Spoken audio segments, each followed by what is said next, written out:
More Syria talks, but is anyone listening? The latest UN attempt to stop the war in Syria is underway in Geneva. But with expectations already low, will it end in failure just like the others? This is Inside Story.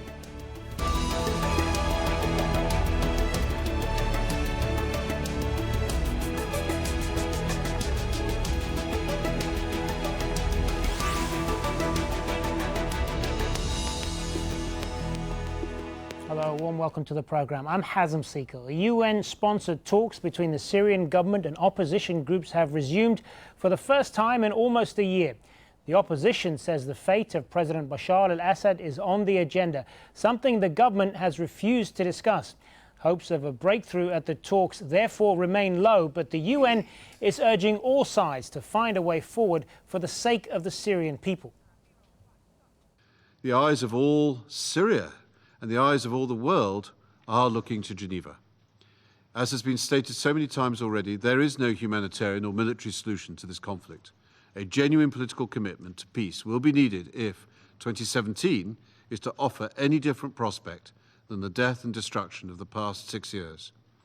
Millions of battered and beleaguered women, men and children depend on meaningful action and the constructive engagement by the Syrian parties and their allies.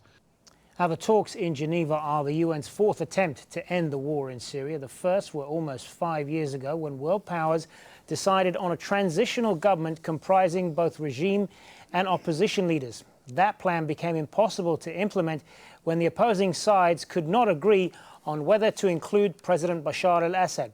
He's been a main obstacle at negotiations since then. In 2015, another round of talks, this time in Vienna, failed to produce results. The third Geneva talks a year ago had a shaky start and were suspended after just 3 days. They resumed later last year but made little progress. Since then, the military situation has changed significantly in Assad's favor. Pro-government forces recaptured the rebel-held east of Aleppo city in December, and rebel forces have been under pressure elsewhere.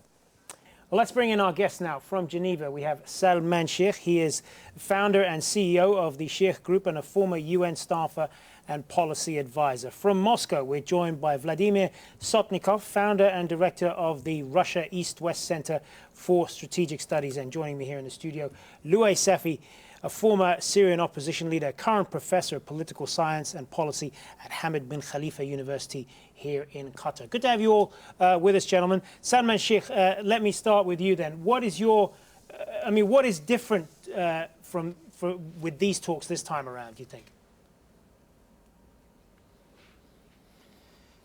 Well, expectations are low, but what I sense here is a certain commitment by parties, particularly on the opposition side, to get into a political discussion. If you recall, about this time last year, we were still wrangling over ceasefire and confidence building. There is no real ceasefire on the ground, or at least there are still strategic gains being made by the regime. But the opposition now really wants to get into serious discussions around political transition based on this resolution 2254 and the Geneva communique. That's different, to the point that they're even willing to sit directly with the opposition. Also, of course, we're now post-Aleppo. So the theory here, and I think it's the UN Special Envoy's theory, is that whilst we've had these strategic gains on the ground, are the big powers, particularly Russia, now willing to move forward and cap some of those gains with a serious political effort whereby which they'd push the Assad regime as well? Vladimir Sotnikov, as Salman said, their expectations are low, but what is Russia hoping to get out of these talks? Realistically, what do you think we can expect? Well, realistically, yes. I think that is a true opinion that the expectations probably are low, and I do not expect a major breakthrough. But I think that to Russia's expectations, actually, we may envisage and we may expect that at least there will be a point in the Geneva talks somewhere, tomorrow or some other time in the future, when the two delegations, then the representatives of the Bashar al-Assad government and the those opposition groups who are actually willing to participate in Geneva talks will face each other and will finally start the direct negotiations between themselves. As far as I know that still they will be sitting in the separate rooms, and Staffan de Mistura will be mediating again between the two delegations. This is one thing. Another thing, I think that we should take into consideration that the completely new process, which was launched under the initiative of the Russian Federation, under the initiative of Russia, including also Turkey and Iran, started last year, and there was a second round of talks this year. So that means that there are two parallel processes in peaceful settlement of this acute Syrian conflict. I think that we might expect that these two processes should be somehow coinciding with each other, should be combined, and that will ultimately could bring the much awaited final agreement on peace in Syria.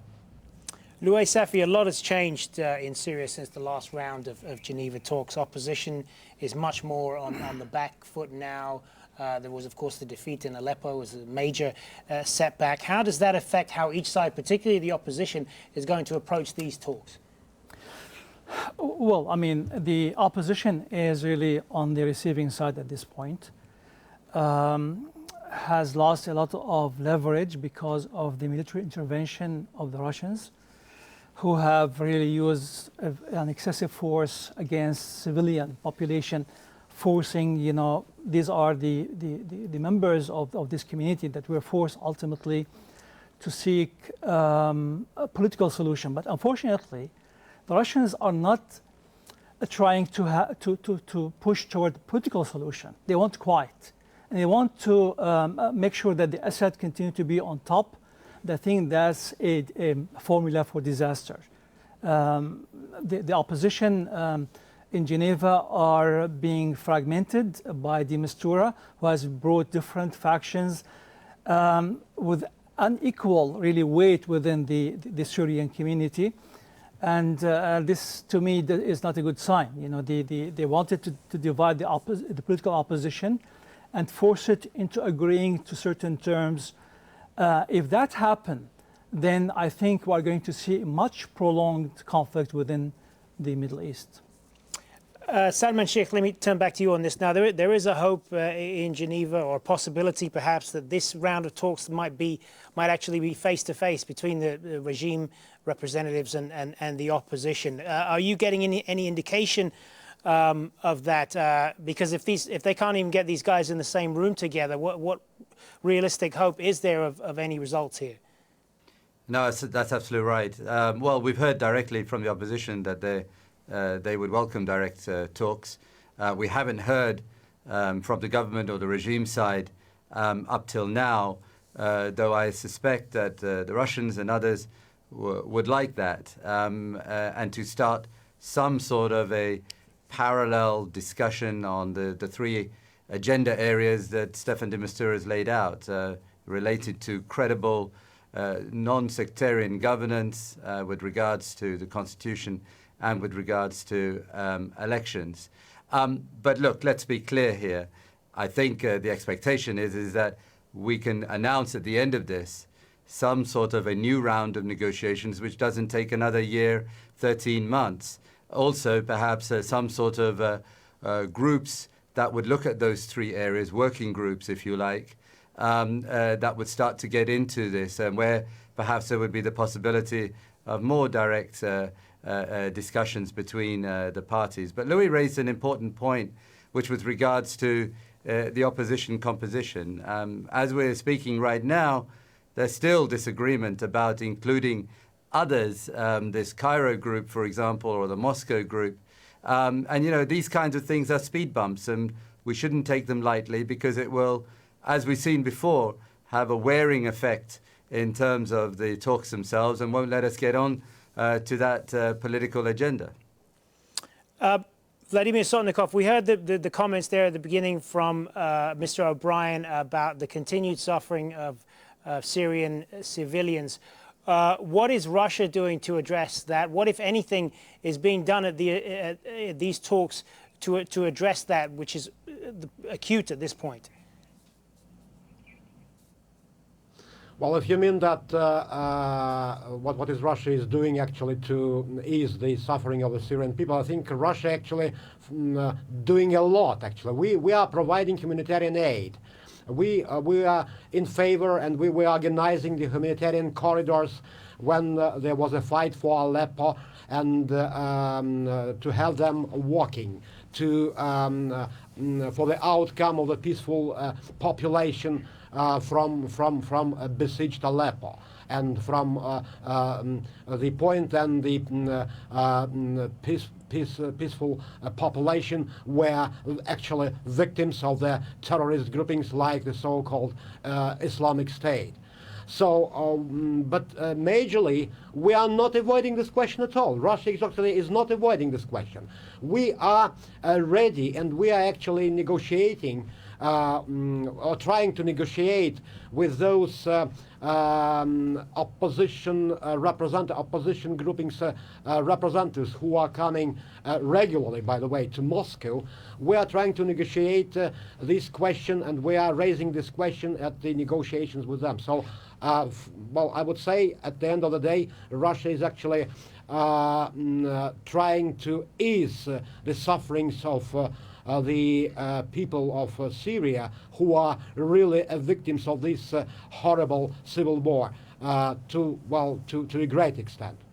Louay Safi, what's your view on this? Is enough being done to address the humanitarian situation by all the sides here? Absolutely not. The humanitarian situation is so bad in Syria, and Russians have continued to bombard more population centers.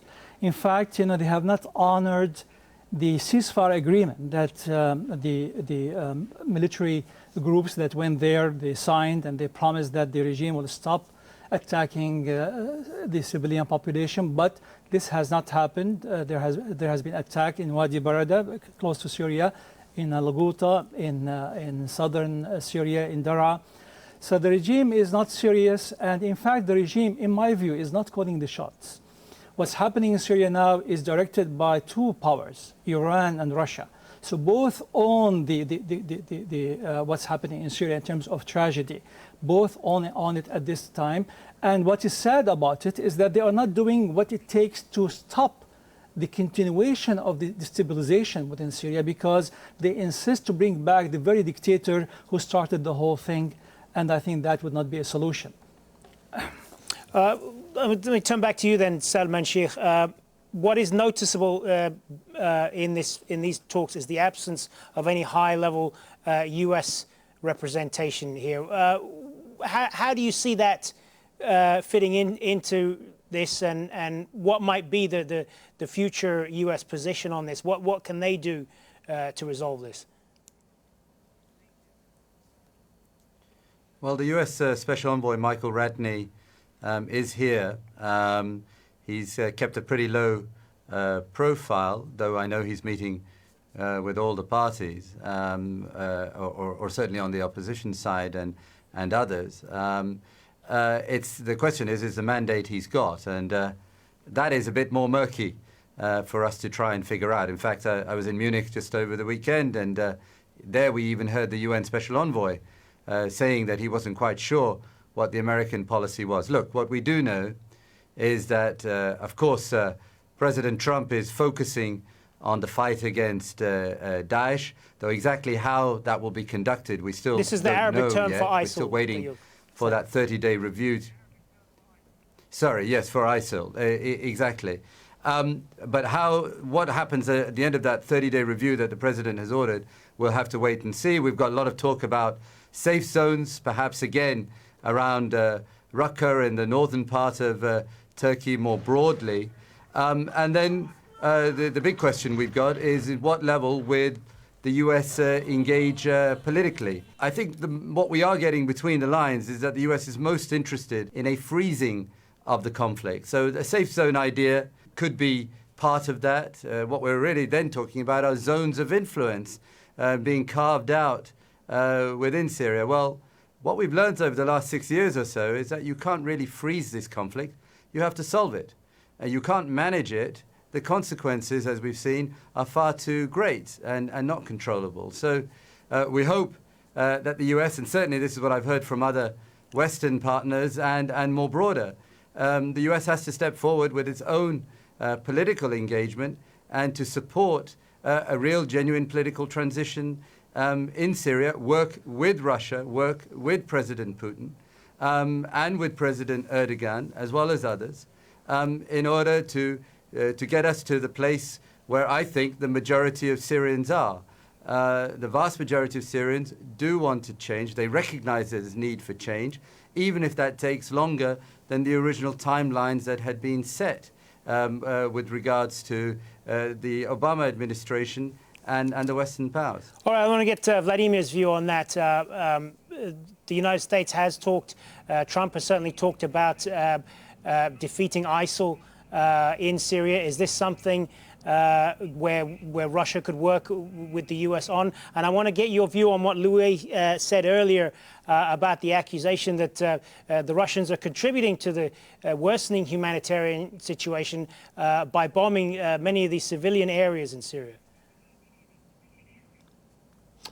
Okay, absolutely that Russia actually is willing and very much hoping to have a fruitful and and Russia is optimistic to have a very fruitful and a great cooperation with the United States as the major partner in fighting against international terrorism, in particular against the so-called Islamic State or ISIL. We are actually very much hoping, and I think that this hope is not fruitless. We might be expecting that this cooperation will be really fruitful and will start shortly.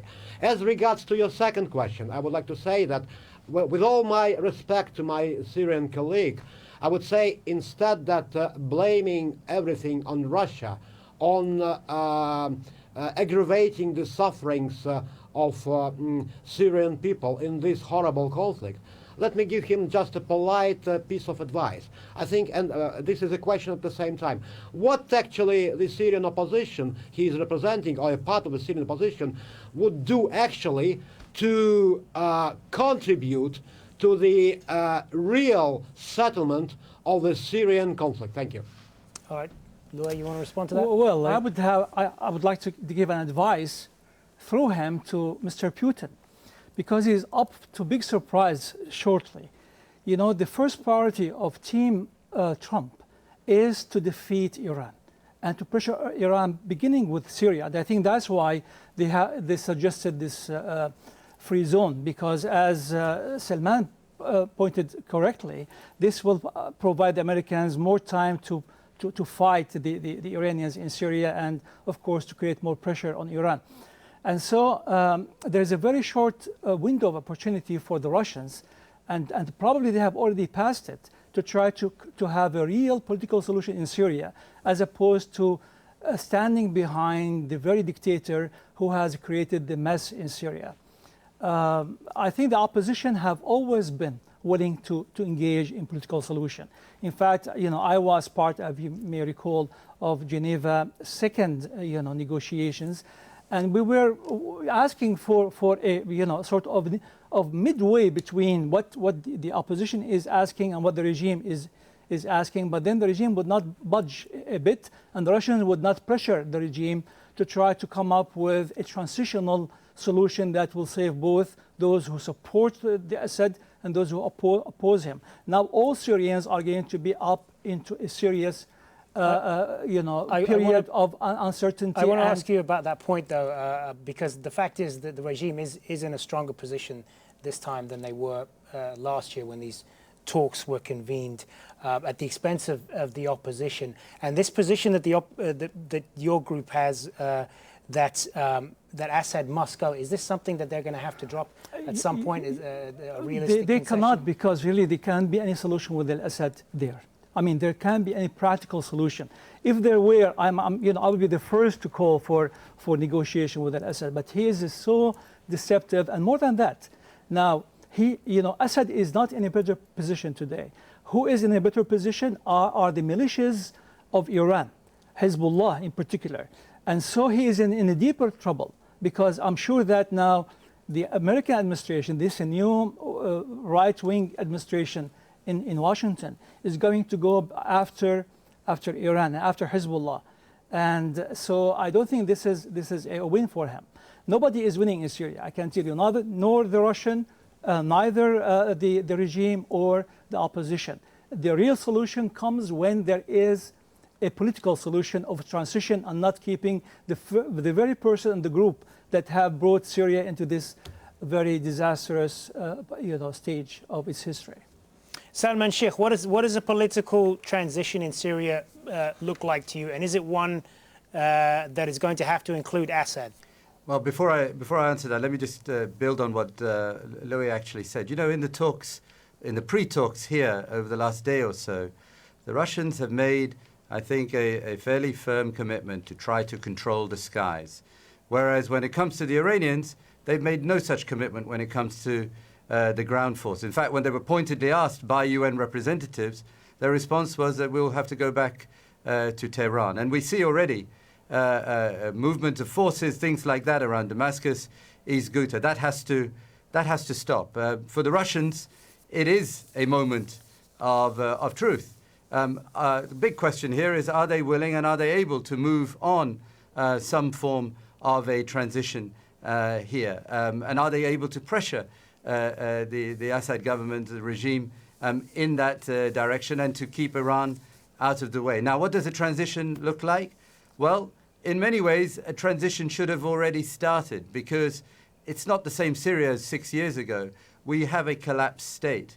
There is no strategic victory here for anyone, let alone for the regime, especially when you've got even citizens in Damascus having 2 hours of electricity every 8 hours, or having to queue 7-8 hours for fuel, or being subjected to the criminality of militias and all the rest of it. So yes, you need to work towards a transition whereby which, in the end, a full transition whereby which Assad is gone. I think everyone recognizes neither can he fight terrorism. He doesn't have the ability to do that. He hasn't shown it.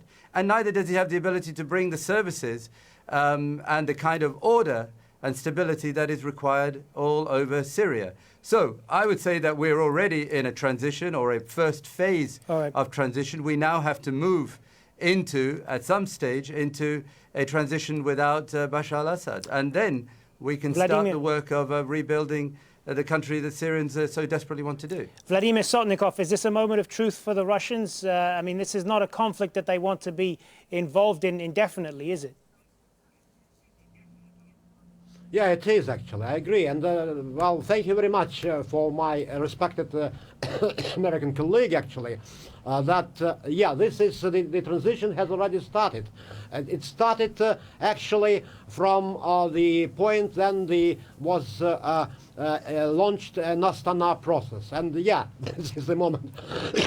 Excuse me. This is the moment of truth for not only for Russia. This is the moment of truth for every party engaged willingly or unwillingly in this very dreadful conflict in Syria. All right, on that note, we are going to have to leave it there. Thanks very much for being with us. Salman Shaikh in Geneva, Vladimir Sotnikov in Moscow, and Louay Safi joining us here in the studio in Doha. Thanks very much for being on Inside Story, and thank you for watching. As always, you can see this program again anytime by visiting our website, aljazeera.com. For further discussion, you can go to our Facebook page. That's facebook.com/AJ Inside Story. And you can also join the conversation on Twitter as well. Our handle there is @AJ Inside Story. For me, Hazem, Sika, and the whole team here, bye for now.